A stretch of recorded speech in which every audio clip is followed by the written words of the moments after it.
Okay, let's crack open a beer. Oh, I already have one cracked open. Oh, you suck. No, you're fine. I can open up another one, but then no. I'll be double parked, mate. That's some Aussie slang for you. Yo, what's up YouTube? This is my friend Chris. Hey. Vic. He's here in Melbourne, Australia with me, and I'm here for a couple days, and I thought I'd ask him to do a YouTube video with me to sort of understand a little bit of the Aussie lingo. And I'm here chilling out in his backyard under this I think it's nectarines. nectarine tree. They're not quite right. It is hot and dry right now, and Perfect for the beers. For a coldie. Exactly. Ah, very coldie. So I don't know if I explained it to you properly enough, but I'm going to try and explain it to everyone at home as well. So what we're going to do is just swap 5 different terms that we use in English and sort of see if we can understand them. Maybe people back home can also play along. Maybe they'll learn something. Maybe they'll learn a few phrases, hopefully. All right, let's start it. Since you've already got 1 or 2 out of the way, I will, and this one's an easy one, member. To use it in the sentence, me and my members are going out later. That sounds so weird in an Aussie accent. Use it with mix in Malay, but to directly translate it. Member can be slang for penis. Say me and my member going out for a night on the town would mean something completely different than... sorry if I've just wrecked that for everyone. I'm gonna go with like buddy or friend, but... You're absolutely But correct. I've spoiled it for you. My turn? Yeah, your turn. Alright. Old mate. Old mate? Old mate. So bumped into old mate the other day. Old friend. It's kind of close, but it's funny because it's actually reversed. It means someone you've forgotten their name. So it's like an ironic way of saying that guy, I forgot his name. Yeah. So say, old mate was telling me something the other day. I thought that was really interesting because it's exactly the reverse of what you think it's going to be. Exactly. You couldn't be bothered saying their name or you forget their name. Old mate.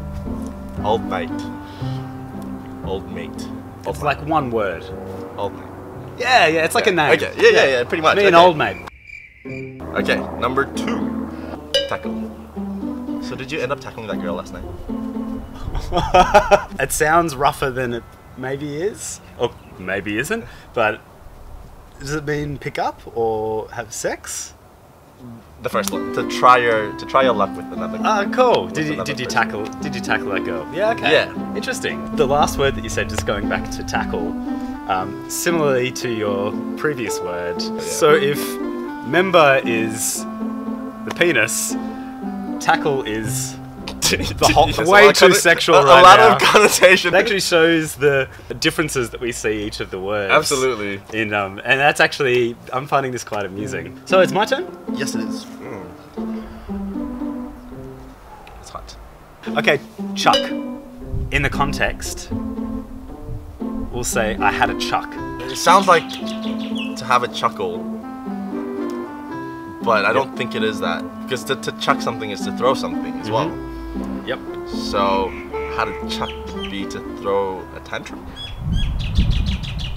You could mean it to use the word throw, so you could say chuck a tantrum, Yeah. which okay. works. Yeah. But in this context, means to vomit. That's the very short way of saying you had a spew, or I guess like throw up your food. Yeah, well. exactly. To Have just a to chuck. have a chuck. Yeah.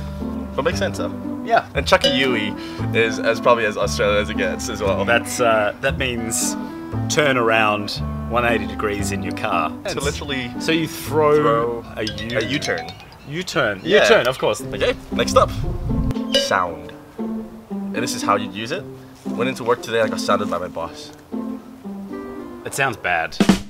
You usually use it in more of a mixed Malay English. Kena sound by someone. Kena meaning he got. It's sound by someone. Yeah. See, the way because you said boss, it sounds like it's going to be bad. Fun fact, whenever you meet someone you don't know who's older than you in Malaysia, you call them boss. Hey, cool. What's up, boss? I really like that. My grandpa used to use that term. He's like, hey, boss. So, got sound by someone. Got told off? Absolutely. Ah, okay, good. That's it, yeah. Yeah, that was a guess. It could have been a number of things. Yeah, you get told off, you get scolded. Yep. Most of the time it's used in context of maybe your parents or Yep. yeah, a cool. manager. Yeah. Okay. Can you say, oh, you got sound? You got sound by your boss, haha, kind of thing. Or do you say just, I was sound, like as in a past tense kind of. Someone sound you, or do you get sound by someone? It isn't as commonly used, Yeah. but it can be used. Who knows? Let us know if you can actually use it. If you sound someone. I don't think I've ever heard that being used, but then I think it can. So we'll find out if anyone's ever used it. Okay, so Sickie. There's actually a term used in Malaysia that's probably only used in Malaysia for this as well. Yeah. It's to get an MC. So MC is abbreviated for a medical certificate. Ah, I could totally use that in Australia. That translates. Sickie, it's a little bit more different than getting a medical certificate. Does that mean specifically if it's legitimate or not? Or if, so to Sickie is generally meaning that you're purposefully taking the day off and you're just going to blame it on that you're sick. Oh, you're going to go out to that thing on Wednesday night? Oh yeah, I'll just chuck a sickie on Thursday. There's a little bit of an expansion with MC because it could be legitimate. Yep. But you could also be like, hey, you're going to go to that thing on Wednesday? Yeah, I'll just get an MC the next day. Cool. Yeah. Okay, number 4. Contractor. I hired a contractor to build my house today. Yeah, that sounds exactly like the Australian contractor. So it's someone that you hire from somewhere else, like another company, but they're not your employee. In Malaysia, to say someone's a contractor, they're involved in developing or building. Very similar. There we go. Yeah. So I've got 2 more. I'm done. Frothing for a coldie. You're craving for a beer. Right. That's correct. Exactly. There we go. That's a coldie. I was going to say you're probably frothing for a coldie right now, I totally am. Although these aren't probably coldies, these are warmies. Frothing for a coldie is an interesting one because if you break it down, frothing at the mouth for something means like you're really desiring it. Yeah. And it's insatiable. You've got such an appetite for it. And then coldie is because beer is meant to be cold and generally desired cold. Okay, so we're down to our last row. It's not so much a term, but a name of an animal. It is very common here in Australia. The name of this bird is actually derived from a Malaysian word. And the Malaysian word is cockatoo. Hearing that, what do you think? Probably a cockatoo. That is correct! Yeah. Yes! And is that derived from a Malaysian word? Yeah. See, I thought it would have been a native Australian word because they have that kind of... White bird, yellow tip on top. Oh man, they are Black so beak. annoying. They can make a lot of noise if they decide to chill near your house early in the morning. Yep.